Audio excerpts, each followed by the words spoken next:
5 राज्यों में चुनाव हुआ और चुनाव के नतीजे के अनुसार समझेंगे कि हमारा जो सिस्टम है अब कहां और कितना बड़ा परिवर्तन किया। सबसे पहले पश्चिम बंगाल की अगर बात करेंगे तो यहां पर तो ऐसी अद्भुत हुई कहानियां हुई जिसे हम कभी सोच भी नहीं सकते। इतना भयानक परिवर्तन कभी सोचना भी असंभव था। लेकिन बंगाल के जनता ने इस बार पूरी व्यवस्थाओं को बहुत अच्छे तरीके से अपने आप को समझा और एक तरफा होकर मोदी जी को वोट दिया। क्योंकि जब मतलब सोचिए ममता बनर्जी सालों से वहां पर राज करती हुई आ रही थी, लेकिन बंगाल की स्थितियां जो दिन प्रतिदिन बदतर होती जा रही थी और उन स्थितियों में सभी से लोग जो एकजुट होकर ममता बनर्जी को विरोध में बहुत अच्छे से वोट दिए। देखिए बीजेपी को 207 सीटें आई, ठीक है ना, 207 सीटें लगभग लगभग पश्चिम बंगाल में ममता बनर्जी को मिला।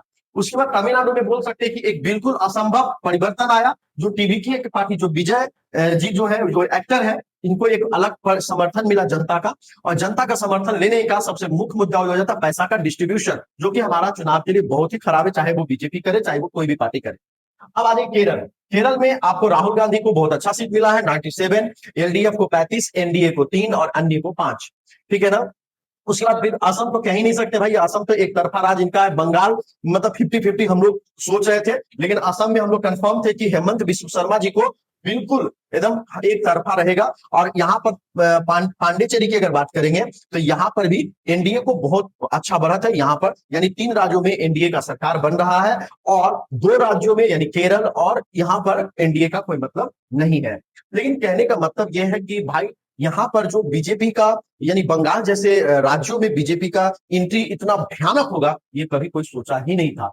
खुद ममता बनर्जी को भी ऐसा विश्वास नहीं रहा होगा। अभी ममता बनर्जी की कैसी मानसिक स्थिति रही होगी वो ममता बनर्जी ही बता रही होगी। लेकिन इतने सालों से राज करने के बाद बहुत सारे ऐसे इंसिडेंट जो बंगाल में हुआ वो परिवर्तन का कारण बना। जैसे मेडिकल की वह छात्रा के साथ रेप होना और उसके सबूतों को मिटा देना और उनके पेरेंट्स को उनके परिवार को कोई भी सहयोग नहीं दे पाना। तो इन सब चीजों और बहुत सारे ऐसे मुद्दा हुआ जिसमें महिलाओं को रोड पे 10 बजे 12 बजे नहीं निकलना चाहिए, ऐसा हिंदू महिला के साथ रेप हुआ और विशेष वर्ग के लोगों ने रेप किया। तो ममता बनर्जी का ऐसे बयान ने तोड़ कर रख दिया और जनता को एकजुट किया। इसीलिए मैं बोलता हूं कि देखिए अगर आपको जनता पदभार देता आपको राजा बनाता है तो राजा का कर्तव्य निभाइए, राजशाही मत निभाइए। Thank you. जय हिंद, जय भारत।